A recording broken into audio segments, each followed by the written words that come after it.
friends. Welcome to the 16th edition of Let's Talk Marketing. I don't know how we've gotten this far without you saying something about the fact that my mustache continually slopes in different directions every single week, doing its own thing. I don't win against these waxes. The harder the wax, the more it hurts, and the more I can't get it out later. And the softer the wax, the more it does things like this, where it just becomes a little ski jump, and I look like a little Swiss man, or I look like the without the beard, Burl Ives from Rudolph the Red-Nosed Reindeer. But that's enough. I don't want to do that. This week, I want to move through, be efficient and kind and tidy, because we have a guest this week. Normally on our show, it's just me being handsome and amazing. This week I have a guest, and as you can see, it is Jay Horton, the incomparable Jay Horton. You guys all know him around the space and film. It's been really awesome that he's been kind enough to come on today to reciprocate a previous conversation we've had. But that'll be fun. But I want to first, before we really get into bringing him in, if you can hear me out there in the interwebs, what'll make it really awesome for me is give me a 1 in the comments, as always. So if you want to have your beautiful mug or handsome face featured in the show this week, if you want to participate, please go to streamyard.com/Facebook and press that button that says like yes to Facebook or whatever the heck it says in blue. But you hit that button, you'll be able to come in and participate and leave comments. Obviously, I'm sure that Jay is going to be totally down for answering questions as they come. I've already got Zach said 1. Ethan said 1. So that's great. So we're set. So our YouTubers can hear us. That means Facebook probably can hear us too, and they're disaffected right now because they're probably shopping on their mobile phones, which means that they don't quite care about my individual pain. I'm in pain for you. Just kidding. So at this time, what I'm going to do is actually going to bring in Jay Horton. I would like to welcome Jay to the show. Jason, thank you so much for being on today. Thanks for having me, man. And just for future reference, I would prefer infamous to incomparable. Oh, well, I like the incomparable, though. It's a nice opportunity. No, incomparable was nicer. I just never, miss an opportunity to throw in a Three Amigos quote. Yeah, infamous. The it was funny because I was like, what word do I want to use right now? You know, the kind of thing that happens when you're speaking, and that's what I went with. So you can keep it. Yeah, man, it's going in my bio.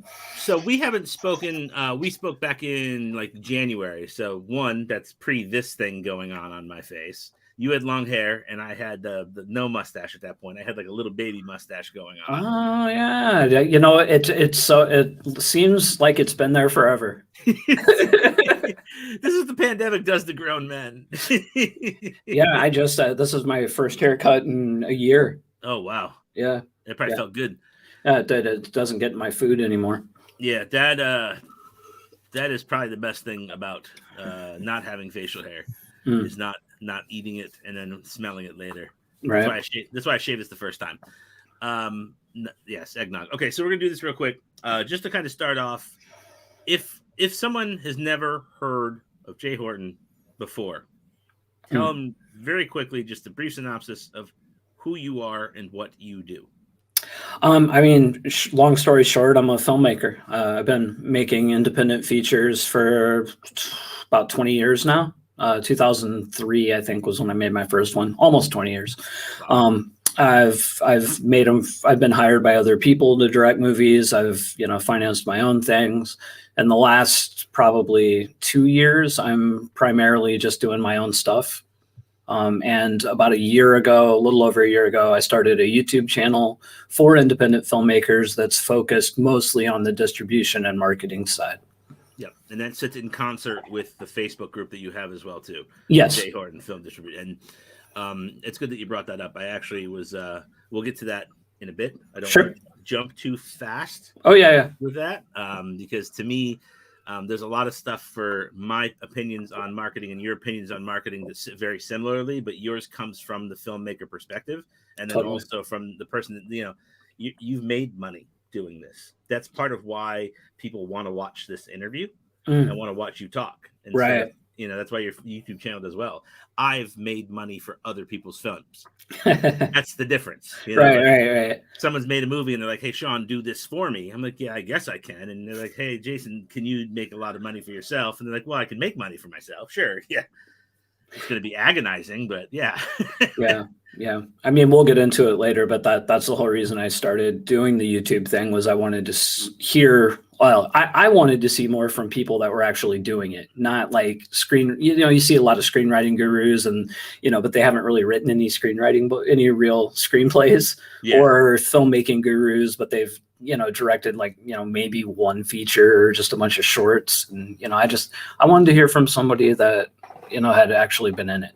That was why when people ask, like screenwriter groups, like physical reading groups, always make me uncomfortable because, I have one produced script, self-produced script. And then you've always got like 7 or 8 in the can, right? And you're like, oh, I've got 7 scripts. But that doesn't give you more of an opinion or a right to say something's correct than the person that's sitting there with 0, because unless, you've got 30 or you sold like 7, why is your opinion better than that person? It really comes down to opinion. So that's just hands up. That's me as a writer. Yeah. Oh, wait, I accidentally wore my script notes t-shirt today. That's I love that podcast. I have not listened to them in the pandemic at all. I haven't either. It was my hiking podcast when I was in LA. Yeah. That was the one that we did my drives to downtown Baltimore when I worked in Baltimore. And since we don't drive there anymore, it's like, what do I listen to here? My own podcast, and I pick it apart. Right. Podcast of the Sun. All right. So how many, you're over 50 producer credits at this point? Yeah, something like that. How do you amass that many credits? Like, how do you get involved in that many projects? Because you're not, and this is how I say this, is not to be condescending. I mean it like, it is, that's a lot. Ready? I'm going to do this at first. That's a shit ton of work. Yeah. Like how does that work happen though? Because I don't understand that process. Okay. I'm on the opposite end of the process. So how do you get involved in 50 projects like that? Well, I mean, easiest answer is not to self-deprecate myself, but I'm kind of a loser. Like all I do is work, like movies. Like, I'm not married. I don't have kids. I just make movies. And even in my early 20s, like my focus was just movies, make movies. And that's what I've always done. And one of the first gigs that I got in LA was as an assistant editor in a low budget horror movie. And that led to me DPing and editing for a producer. And I did a bunch of movies for him. And I had to he would bring me these movies that were already done, that they couldn't be released because they were too short and they couldn't pass quality control. So in a very short amount of time, I would have to take these movies, re-edit them, and deliver them for distribution. And I kind of learned how to edit and export a feature very, very fast. And then I was right after that, I was hired by a company that was making about 1 feature film a month, and they hired me to direct and edit movies. And again, I had to do 1 a month. So, I'd have 5 or 6 days to shoot it. I'd have about 3 weeks to edit it. And then I'd have to be on the next feature. And their movies were always, sold in advance. They were already, they had a really cool business model, which is I've co-opted later in life. But, I basically had, that no choice. I was being hired to finish this product, and I had to finish a 90-minute feature film. We would start on the 1st. I would have to deliver it on the 31st. And, I got used to it, and, and faster over time. That's awesome. Yeah. They just did kind of efficiency at that point. Yeah. It's like people that talk about when my end as far as like the above the line stuff is screenwriting. When people talk about, I've got 100 scripts, and people are like, that's crazy that I've made, that they've written 100 scripts in their lifetime. And I'm like, that's not that crazy. Like, if you're really into writing, that's pretty easy to have done. Yeah. Especially at 40. I mean, if you're 42, I don't have 100 scripts. No. Yeah. I never went on that path. No. Yeah. No, I I was interviewing Rolf Kaninsky for my podcast, Yeah. and he's a really prolific writer. And I mean, he's written over 100 scripts. He's had, I think, 75 produced. And I mean, he's a good writer. He can write a great script, but he can also, over a weekend, if he has to, he can spit out a script, and it's quality, it's professional. It might not be his best work, but he can do it in a weekend if he had to, and that's kind of how I describe, my working style is like, under the gun, I could shoot and edit a documentary in a couple of weeks if I have to. But of course I prefer to take longer. The only reason I was doing like the movie a month thing was just out of necessity. Now that I make my own hours, I do stuff, based on my own time frame. Yeah. So so because of that, what would you say, with all the stuff you've done, your favorite genre to work in is? It changes over time. Does it? Yeah, it does. And honestly, my answer right now will be different from my answer 2 weeks from now. I would say overall throughout my career, I would say horror. I mean, I started out making horror movies. I tend to go back to it. It's been a few years since I've made one, but I always really enjoyed that horror and like genre type stuff. Okay, that's cool. How many horror? What was the most recent horror film that you did? It's the one that's Yeah, Death Day is the most recent Death Day. feature. Is the most recent feature I did. I Right. directed a short called shit. I don't remember the name of it now. Keep that as the name of the next one. Shit, Yeah, I don't remember the name of it now. I did 2 shorts last year, and they were both released in anthologies. One of which I don't even know if it ever came out. Oh, the other one was in VHS Violence, and I liked them. The one was really good. Really, I really liked it. I just can't remember the name of it. Had something to do with it was called The Espressocist. It was a comedy. It was a horror comedy. It was about a barista that has to exorcise her best friend. Oh, nice. After they're possessed. Anyway, yeah.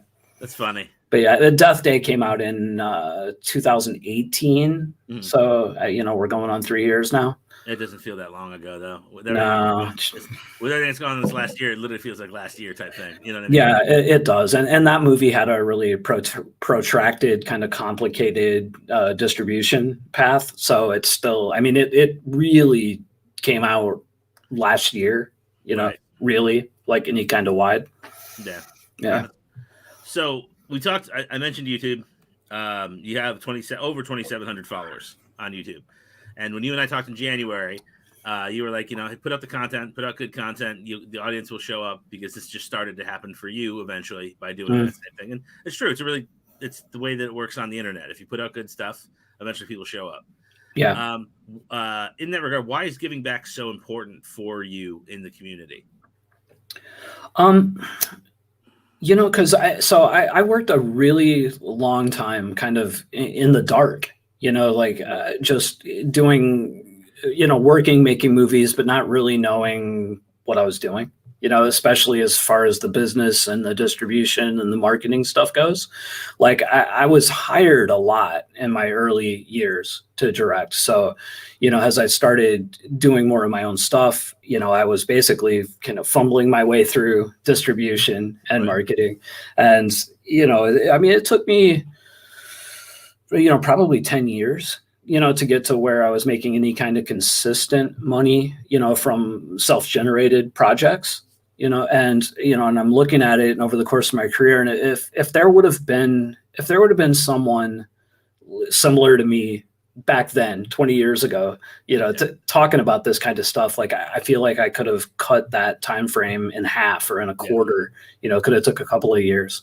So now I'm like, I really hope that some newer filmmakers, or even older, like retired, people that are just starting out, middle age or whatever, can look at it, can take some of this information and do better than I did, to do it faster than I did. Yep. Like you don't have to spend 10 years in the trenches to get to where I'm at, take my lessons and learn that way. Yeah. It is the video that I like the most of yours, and I've actually on here brought it up before, is the steps to market your indie film. Oh yeah. Because most people that I talk with, because on here I give away at the very end of every call, as to any listener that shows up, because my audience is so small, if you're working on a project or something like that, here's my actual booking number. Let's book a call and talk, see if there's a way that I can help you work together. That's it. Anyway. Oh, that's cool. So everybody that I talk to literally is like, wait, how many weeks out I should be working on marketing before the film comes out? And I'm like, listen, I work on it at speed and scale this far out. Mm-hmm. And I was like, if you don't believe me, here's Jason Horton's video. Just listen to him tell you 90 days. The first 90 days are the most important ones for your film. And then they'll come back and be like, oh, okay, I get it. I'm like, yeah, thank you. Thank you for that. I'm not trying to be the smartest person in the world. I just happen to be right about one thing once in a blue moon. Right. Yeah. That's one of them.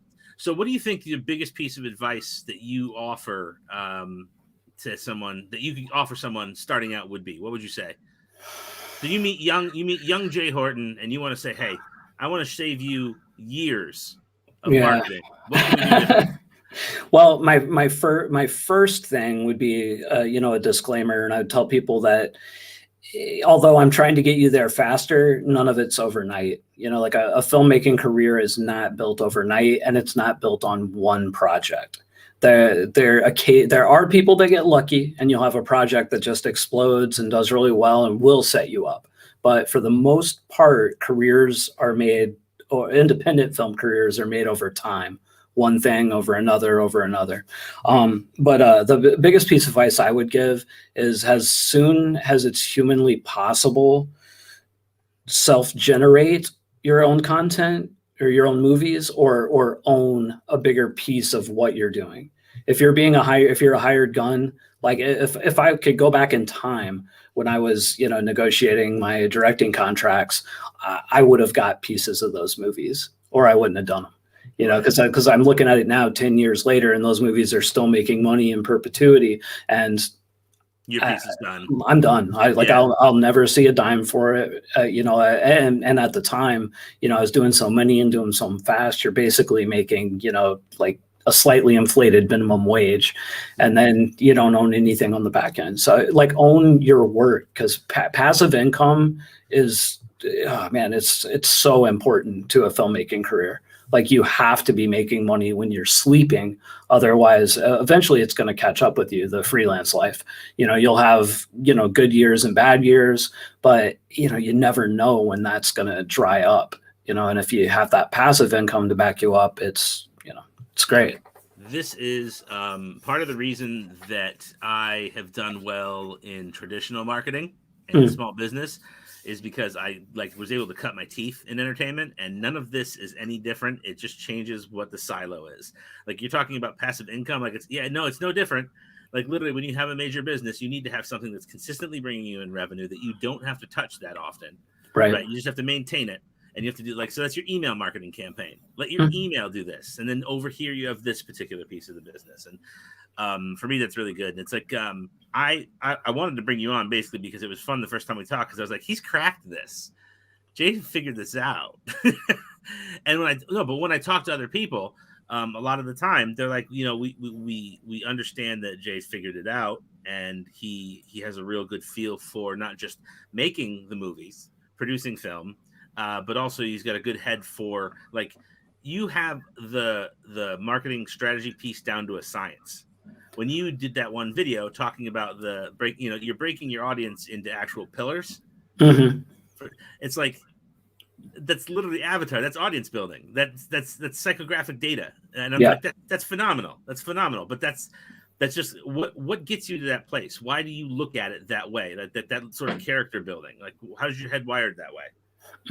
Well, honestly, it comes from many years of struggling, and of not making it work, and then looking at why isn't this working, and like the quality of material, I don't want to say it's irrelevant, but like I've had some really good quality projects in the past that just didn't do well because I didn't know how to reach the audience. I took the same tack that I hear a lot of filmmakers these days. They don't want to deal with marketing.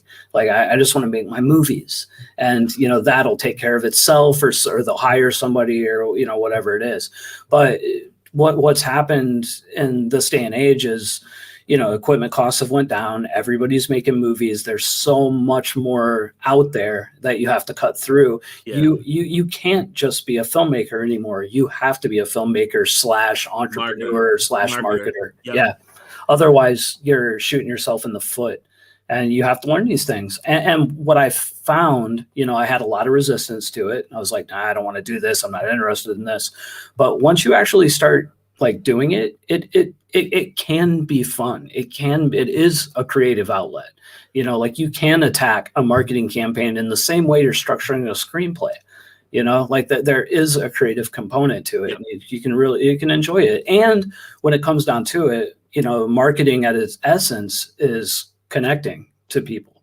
Yeah. Oh my gosh. Yes. And connecting to people is great. I mean, I'll tell you what, like I said, if I'm kind of a introvert, I kind of just do my movies and, I don't have like a large, circle of friends, so like when I'm connecting with people online that maybe I'm marketing to, but they become friends, it becomes a social outlet, Mm-hmm. So anyway, I think that marketing there's a social component to it that can be really cool.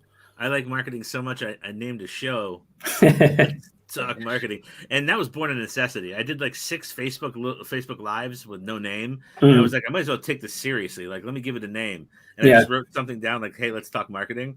And then was like, I don't have anything better. So I got to schedule this thing. Let's just go with that. That's the worst thing I could do. Right. Yeah, so I had a question. I forgot it. I love when that happens. It's great.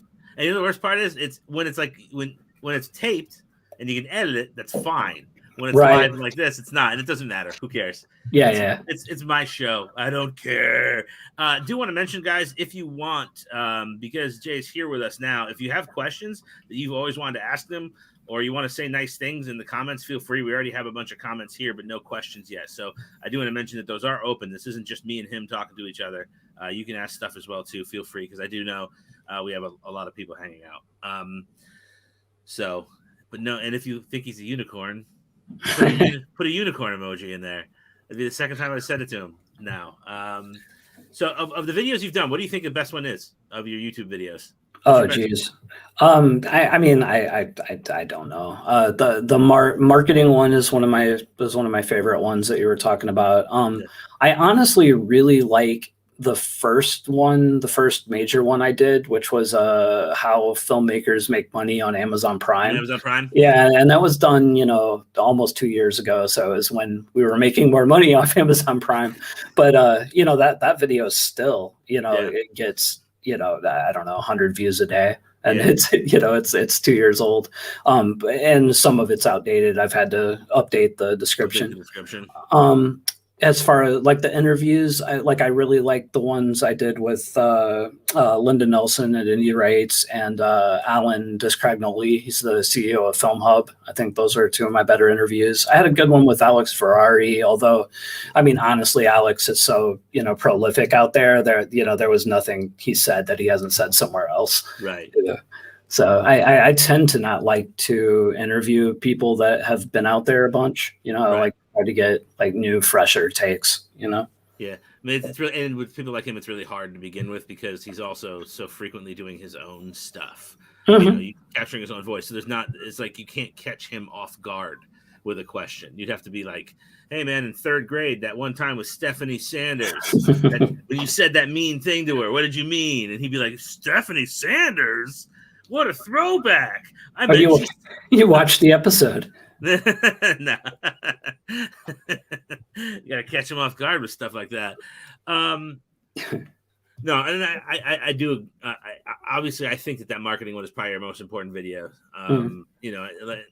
Just from a standpoint, because the way everyone does, in fact, like kind of revere you within the space, and it's not to you. You're very humble about it, which is nice because it makes it easy to approach you. It also makes it easy to consume your content. Because you're not like, oh my God, Alex because not everyone likes Alex Ferrari, right? Like it's right. And not everyone likes Sean Smith. Let's be really perfectly clear. Not I wouldn't know what that's like. No, just kidding. My mom doesn't watch my videos. My mom doesn't watch mine either, but she's dead. So. Oh God, that wasn't funny. That got dark. Hold on a second. Yeah, I know we got really dark really quick. Oh, dude, it's fine. Don't even worry about it. All right, hang on a second. I think we got a question. All right.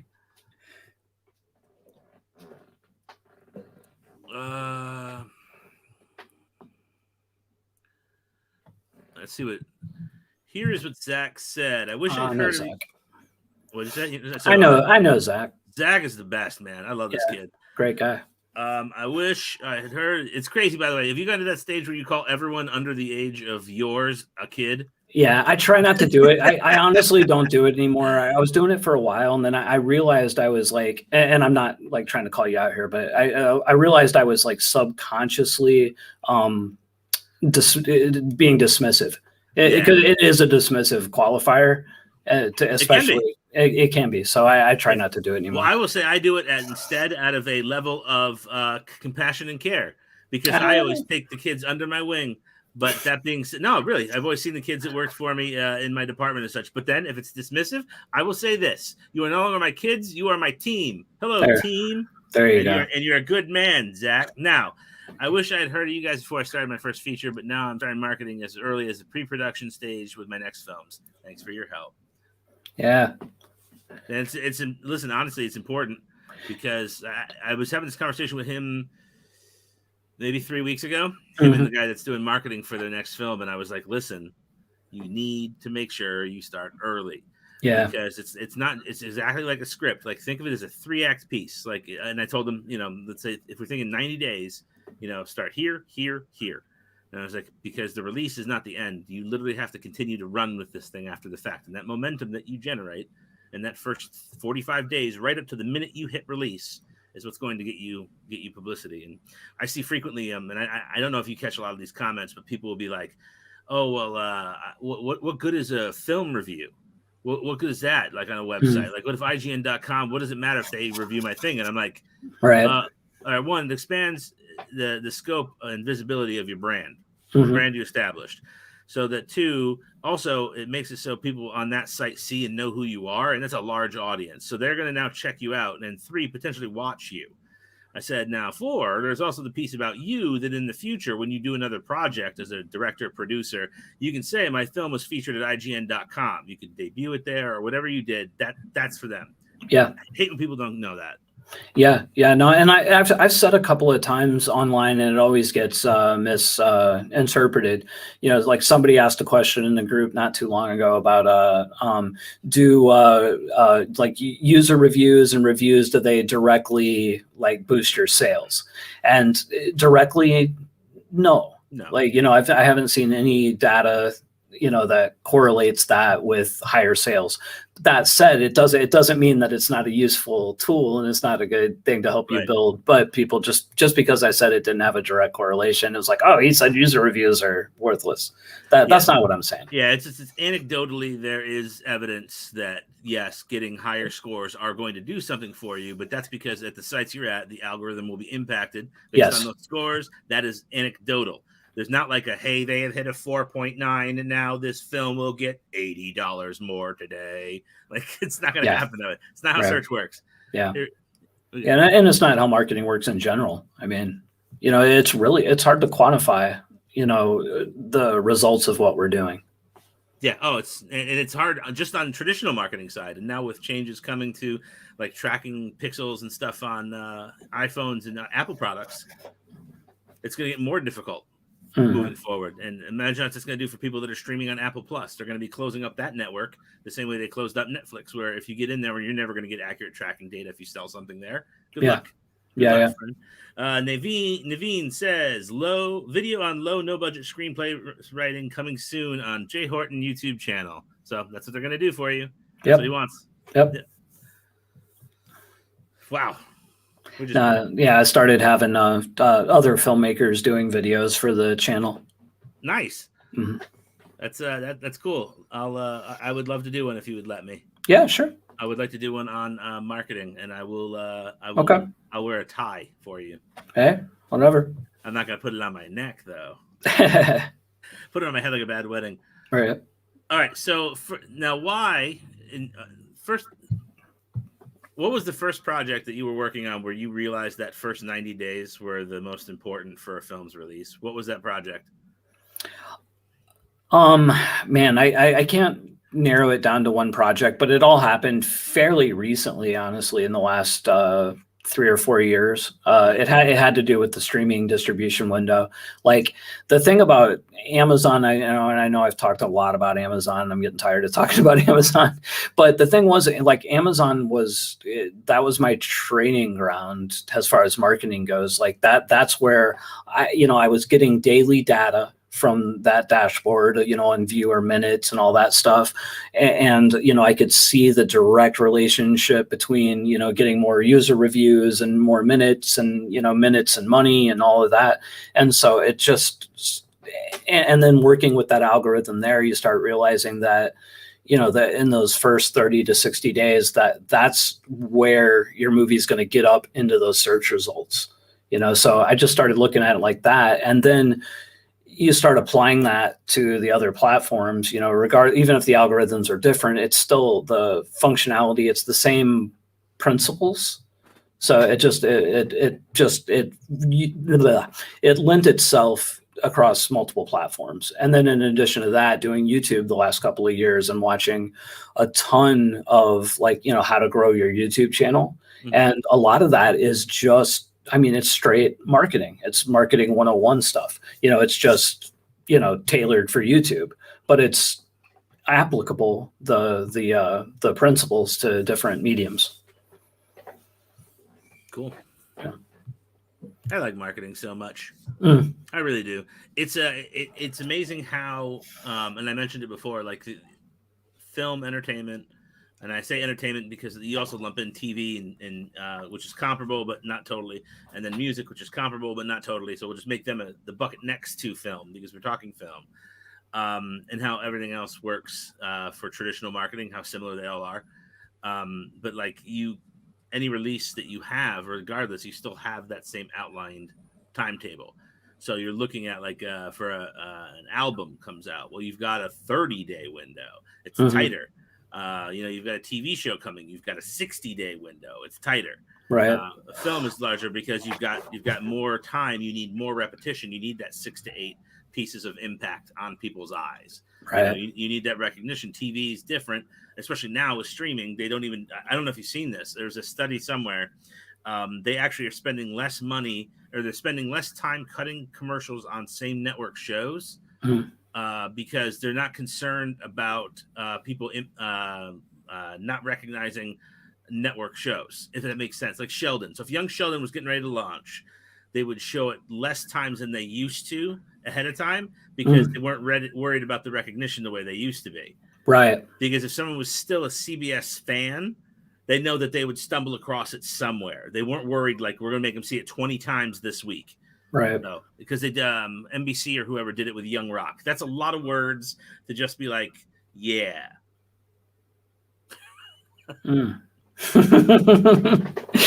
Yeah, I thought of a better answer.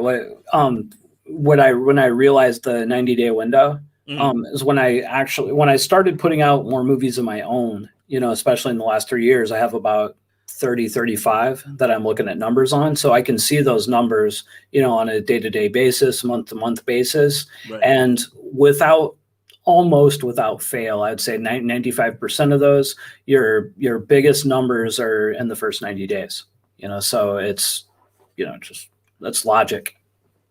All right, hang on. We're going to jump in. I got 2 things here. We'll go back to Zach, and then we got one from Porik.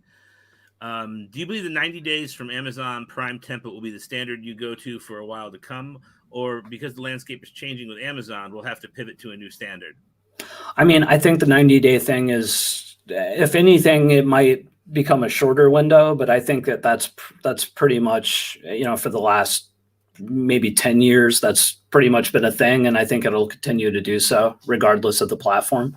Yeah, I think, to be honest with you, it's also so close to industry standard from before. Like it's close to movie house size. Like, it's 90 days before, or not 90 days before, 30 days, 45 days before a movie comes out that wasn't super top of ticket. at a movie theater, you'd start to see the toppers on taxis in New York, and you'd see the subway stations. Like that's when it sort of started to begin with. So it's always been the standard in some capacity. Mm-hmm. But I got another one, Pork. I don't know, Pork. I would like to say thank you for coming today. It's awesome to have you here. Thank you for first time visitor. I'm Sean.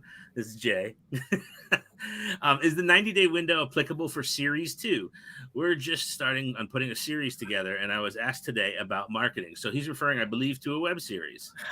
I would say yes, an independent web series for sure. To be 100% honest, I don't have a lot of experience in self-producing series content. So I couldn't tell you. You know who does?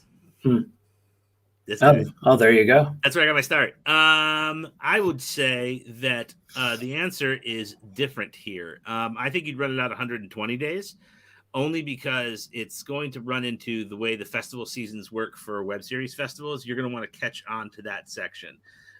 You want to get into the larger stretch there. So you'd run your regular window, 45 days, hit your release, 45 days, you continue to push and then go further beyond with it and just be working it more slowly. So I'm going to say this again, like take a truncated view, add like Jason's video, and then just find a way to chop out that last month that he talks about and just spread it.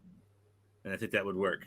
I think it'll work. I hope that's helpful. Let me know, Park, if that's helpful. By the way, if this stuff is helpful for you guys, I just need to know because we're both very vain with our help and we hope we're helping you. Give us like a 1 in the comments, just so that I know that we're being helpful here for you. Is that cool? I just want to, just for my vanity.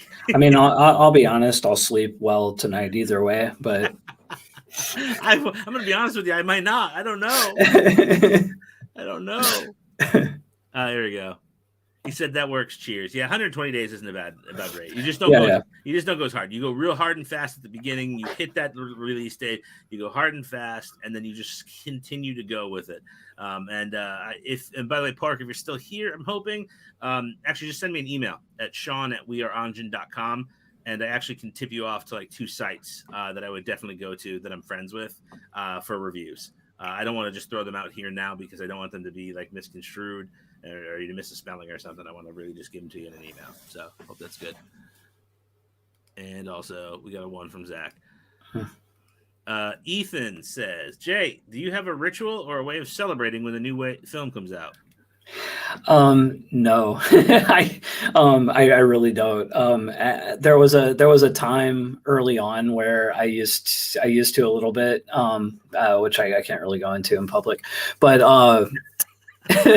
but honestly, I do so many now that it's kind of it's just another one done, which I suppose that's kind of sad, but but it's true.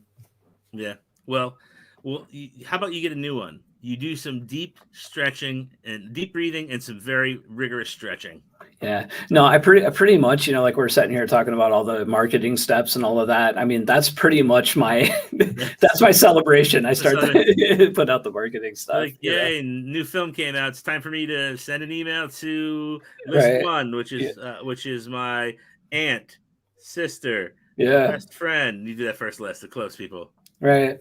Yeah, no, I used to. And and I still have a pretty, complex quality control process. But back in the day, it was a lot more like, I would finish a movie and I would print it out onto like DVD and I would watch like the DVD. I'd watch the QuickTime file, and I would have little things I would do with each. I don't do that anymore. I just QC my, my video files and that's it. If I burn a DVD, I'll look at it once through, but yeah, I don't do that anymore.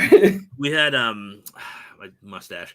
I had someone ask me like how when you do a podcast with a 7-year-old, like how do you quality control it before you release it? I'm like, well, first off, I have an engineer that does the last step before I get it to put it up. But I was like, but I have to listen to it 2 more times. So I record it. I send it to him. I get it back, and it's like then I listen to it 3 times, and they're like, do you listen to it once it's live? I'm like, never again. I'm like, I already know what happens. I was like, I was there for the show. Yeah. Don't need to do that to me. I'm directing podcasts. So, well, it looks like we're wrapping things up a little bit here. I don't want to hold you too long because I want to be respectful of your time. Okay. But when you get ideas for scripts or movies or whatever, how do you manifest those? Do you whiteboard? Do you outline? What do you do? Yeah. I have well, you see one of my whiteboards behind me. This is just that's just time. But then I have another one on the other side of the room. That's more projects. Oh, cool. So, but yeah, I for screenplays, I do index cards, and so I'll outline it out, and I'll do the index cards before I start writing. For documentaries, I usually just do like a longhand outline, and that's then I just get to work. Yep. Colored index cards. Yeah. I actually just took down a script that I finished about a week ago. That wall was full. Yeah. It's so deflective. See, look, I said something dismissive before, and now I'm being deflective. I need to work on this today. Having a very difficult day with proper speech for me. So one last thing, what I normally do to close the show, my son gets access to the deck. So I normally run a large deck with a lot of like responses to everything. Like interact with the deck, the who's what's it. I make it look like it's a presentation. Cool. But at the end, my son gets access to it before I get to see it again on the show. And he goes to randomwordgenerator.com and picks 3 words. So the way I usually do this, if you're interested, we do words of the week. And the idea behind words of the week is there's 3 words and you get to choose 3. You get to choose, you have to give a definition for the word that pertains to marketing, film, or your career. Would you be willing to participate? I'll give it a try. Yeah, okay, it's fun. Okay. And every week we let everyone rate my score. So here we are, bottom. Look at the bottom of the screen. It says words of the week. Wow. Yeah, no, I got to get this off the screen now. Let me get back over here. Let's see what he picked. And we're going to go over to, give me 1 second. It's the funniest part because I haven't seen them. Oh, hang on.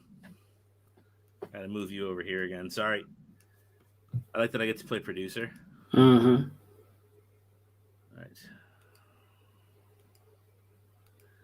All right. So now you and I are stacked. Can you see that?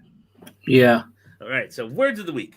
Words of the week is a segment every single week where my son Carter gets to dive into the deck to end the show and take 3 words that he grabbed from randomwordgenerator.com and put them into the deck without me knowing what they are. So the first time I am going to see them is right now with you guys. Today, our guest, Jay Horton, is going to dive in and trying to help me define these 3 words as it pertains to either 1, film, 2, marketing, or 3, our career. Are you ready? That should be fun. The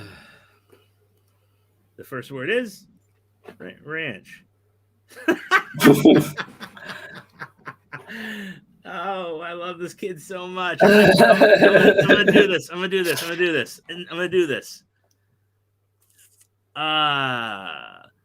When I have no, I don't have it.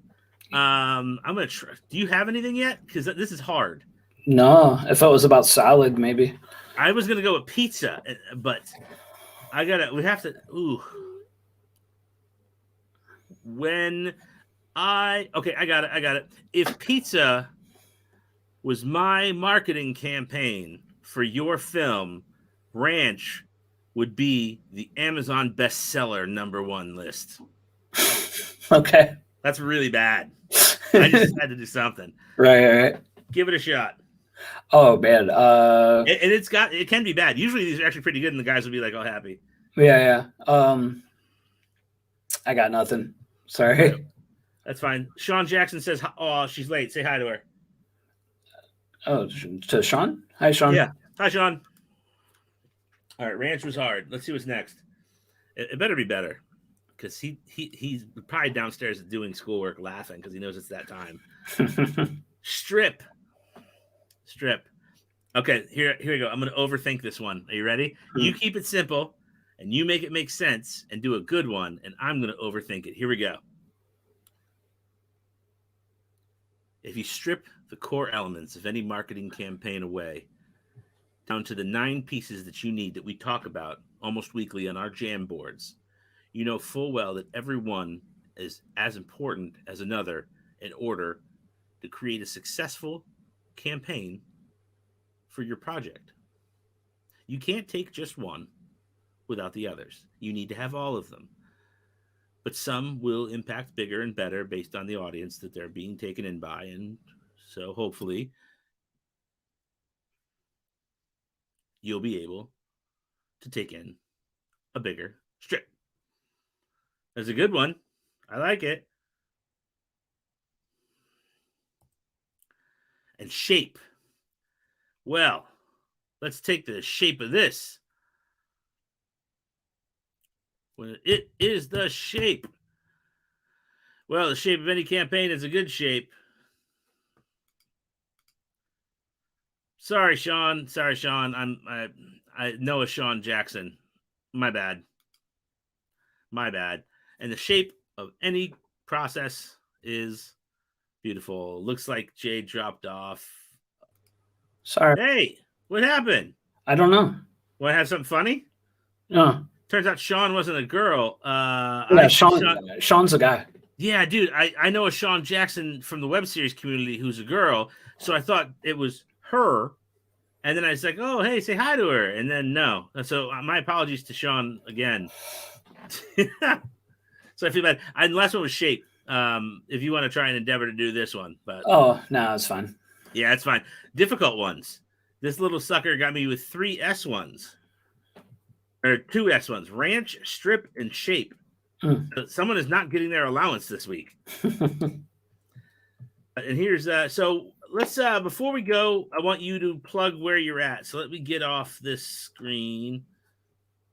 For those of us that don't, where can we find Jay Horton? What are the most important places for people to touch base with you? I mean, the biggest one is really YouTube, youtube.com/Jay Horton.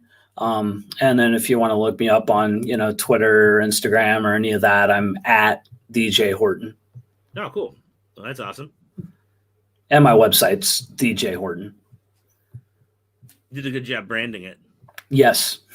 Out of sheer necessity. Yeah. Although I will say one thing about that, that's difficult for me in the movies. So I've been making all these documentaries and different styles of documentaries that don't necessarily go with the DJ Horton brand. So it's almost with every project kind of like starting over a little bit, because people that are into my filmmaking stuff aren't necessarily going to want to watch, a Bigfoot documentary. Right. So you gotta start all over finding those audiences. Well, you know what? You're doing well. Yeah. That's really all that matters. You did a good job, but that's based on the sheer ability that you just like to work. And well, guess what? For me, want to see where I'm available? This is my favorite. I always put a nice GIF in there. This guy. Oh, that's cool. Yeah, that's where you can find me. Here on Facebook, Sean Michael Smith. Twitter, Sean M. Smith. At Instagram and Twitch, both S222. YouTube, you can find me at Sean Smith 22. We need to get to 100 subscribers so that I can finally get my handle correct, because they gave me this thing and I hate it. And also every Tuesday I do a podcast with my 7-year-old son Carter. This week's actually just came out and it is phenomenal. It's called The Temple of Boom, and we go spelunking for headphones. So and that is Potato Salad Marmalade, potatosaladmarmalade.com. So Jay, thanks again, dude. I really appreciate you coming out today. You're awesome. I know that you're super, super busy and you're taking the time was a lot. So it means a lot that you came out today. So thank you. Yeah, it was fun. Well, good, man. And thank you again, guys. We'll be back again next week. And oh my gosh, I forgot to mention the big news. I keep doing this. Guess what I'm doing? And you just put up an interview with him. I don't know. I'm the worst. In exactly 2 days, this guy here has a new show on Filmocracy. Oh. Yeah, with Paul. Yeah, I'm doing a show on Filmocracy called Let's Talk Marketing Jam On. It'll be a Jamboard show where I'll be breaking down marketing plans, which was a really successful series we did here throughout the month of March. So we'll be doing that. So yeah, probably should have done a better job leading with that. All right, Jay. Thank you so much for your time. Guys, as always, it's been my pleasure. Stay cool, stay happy. We'll see you next week. Peace out.